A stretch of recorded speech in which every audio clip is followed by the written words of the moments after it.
रहमानिर्रहीम। अस्सलाम वालेकुम वीवर्स, मैं आप लोगों का मेज़बान अरसलान मकसूद आपकी खिदमत में हाज़िर हूँ। तो वीवर्स, आप देख रहे हैं हमारा YouTube channel easy made pharmacy. ये वो प्लेटफॉर्म है जहाँ पर हम बात करते हैं आपकी सेहत, मेडिसिन के मतलब और बीमारियों की तशख़ीस के मतलब। आज हमारे साथ मौजूद हैं डॉक्टर काशिफ चौहान साहब। डॉक्टर साहब, आपका बहुत शुक्रिया कि आपने अपना कीमती वक्त दिया। वालेकुम सलाम। तो आज हम जो इम्पोर्टेंट टॉपिक के साथ डॉक्टर साहब से बात करेंगे वीवर्स, वो आपके लिए एक बहुत इम्पोर्टेंट सवाल है, आपके लिए एक इम्पोर्टेंट टॉपिक लेकर आए हैं, आपकी खिदमत में हाजिर करेंगे। डॉक्टर साहब, आज सबसे पहला जो हमारा आपसे सवाल है कि अक्सर आपकी भी ओपीडी में बच्चे आते होंगे और वालिदैन शिकायत करते होंगे कि बच्चे की जो माथे की हड्डी होती है उसका साइज़ इंक्रीज़ बड़ा होता है। तो डॉक्टर साहब, इसकी क्या वजूहात है, इसके बारे में बताइएगा व्यूवर्स को। सर, बड़ा अच्छा क्वेश्चन किया। अभी रिसेंटली हमारे पास 3 दिन पहले ये केस आया था। वो ना तकरीबन 2 महीने घूम फिर के कभी किसी डॉक्टर के पास कभी किसी डॉक्टर के पास ना केस हमारे पास आया है। और वालिदैन की यही कंप्लेंट थी कि उनके बच्चे की ना माथे की हड्डी बढ़ रही है। तो उसकी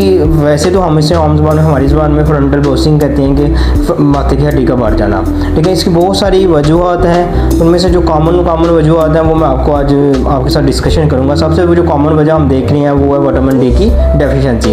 विटामिन डी की डेफिशिएंसी की वजह से हड्डियाँ कमज़ोर हो जाती हैं और हड्डियाँ बाहर को आना शुरू हो जाती हैं। एक तो ये वजह है। दूसरी जो बच्चों में दूसरी हमने कॉमन देखी है वो अनीमिया है। हीमोलिटिक अनीमिया जिन बच्चों में है, खून की कमी, उनमें भी ये कॉमन नज़र आती है। तीसरी जो रेयर है, जो एक डिजीज़ के तौर पे है, हाइड्रोसिफिलिस। अगर बच्चे के सर में पानी बन गया या कोई चीज़ इस तरह की बन गया है तो उस वजह से भी हमें नज़र आता है। और इसके अलावा जेनेटिक्स कॉजेज़ हो सकती हैं, मेटाबॉलिक सिंड्रोम कोई हो सकती है, थायराइड सिंड्रोम में अक्सर हमने देखा है हाइपोथायराइडिज्म में भी बच्चों के सर की हड्डी बड़ी होती है। ये कॉमन वजह, इन वजूहात की वजह से अक्सर बच्चों की हड्डी बड़ी होती है। अच्छा डॉक्टर साहब, ये जो आपने वजूहात बताई हैं इनमें से कुछ कॉमन वजूहात बता दी हमारे व्यूअर्स को, वो कौन सी हैं? असल जो सबसे कॉमन वजह और हमारे ओपीडी में भी जो वजह हमें नज़र आती है और जो आती है वो सबसे कॉमन वजह विटामिन डी की डेफिशिएंसी ही है। जैसे मैंने सबसे पहले भी इसका जिक्र किया था।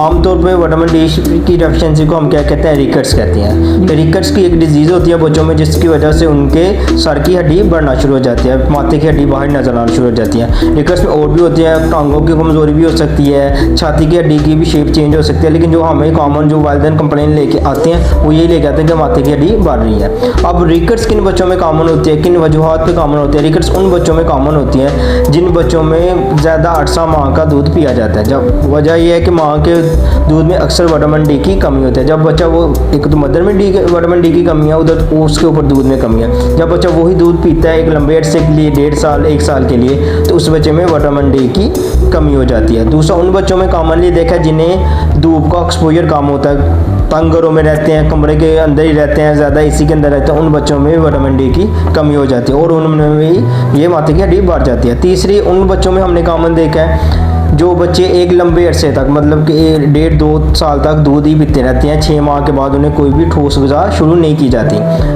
तरीकाकार तो यही है कि जब बच्चा 6 माह का हो तो आप उसके दूध को कम कर दें। जैसे मैं हर पेरेंट्स को समझाता हूँ, वालिदैन को हम बार समझा के थक चुके हैं कि जब बच्चा 6 माह का हो तो उसका दूध आधा कर दें, उसको ठोस चीज़ों पे ले जाएं, ठोस उसकी ग़िज़ा बनाएं और उसको दूध को कम करें। जब यही बच्चे 6 माह के बाद भी 2-2 लीटर दूध पीते जाते हैं और 18 माह तक चले जाते हैं तो उनमें ये मसला आ जाता है। और जब सबसे अनकॉमन वजह रेयर है, जो कुछ लोगों को पता कुछ को नहीं पता, वो है कि कुछ बच्चों को लंबे अरसे के लिए अगर लूज मोशन डायरिया लग जाता है 5 से 6 माह के लिए, 3 माह के लिए, 4 माह, उन लोगों में भी, उन बच्चों में भी सीरम इलेक्ट्रोलाइट की कमी हो जाती है, मेटाबॉलिक कमी आ जाती है। और उन बच्चों में भी हमने देखा है कि ये विटामिन डी की कमी के साथ उनका सर का साइज़ बढ़ना शुरू हो जाता है।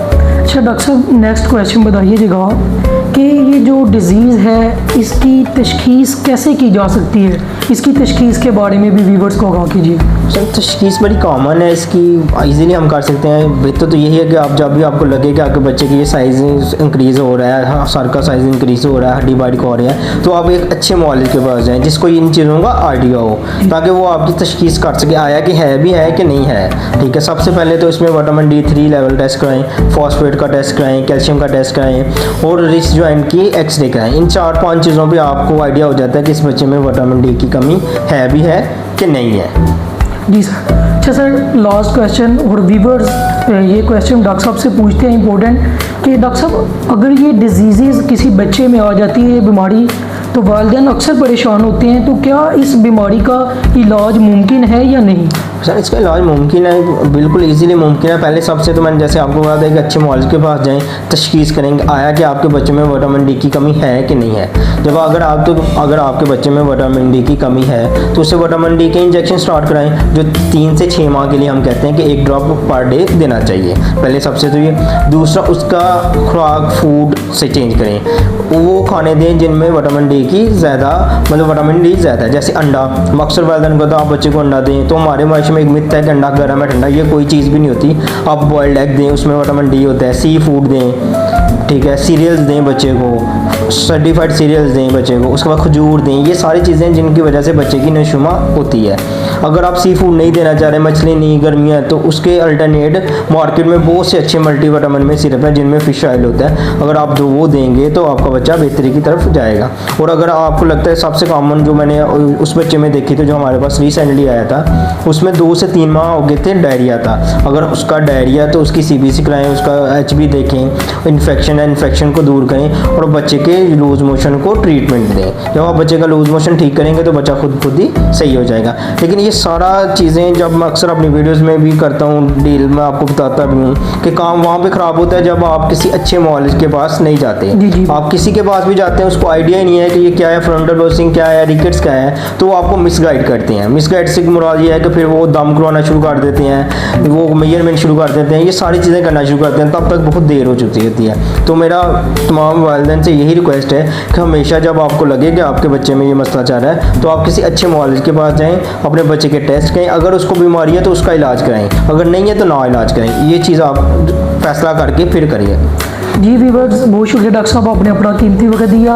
व्यूवर्स, अगर आपका कोई भी क्वेश्चन हो तो आप अपने क्वेश्चन का जो इजहार है वो कमेंट बॉक्स के अंदर कर सकते हैं। आपका जो भी सवाल हो हम आपके कमेंट बॉक्स के अंदर उसका जवाब ज़रूर देंगे। इसी तरह अगर आपका कोई सवाल हो कि डॉक्टर साहब हमें इस मौजू पर वीडियो बना कर दें, तो इंशाल्लाह हम आपके वो क्वेश्चन को हाईलाइट करते हुए हम उसके मुतालिक वीडियो को अपलोड करेंगे आपके लिए। बहुत शुक्रिया, इजाज़त दीजिए, अल्लाह हाफिज़।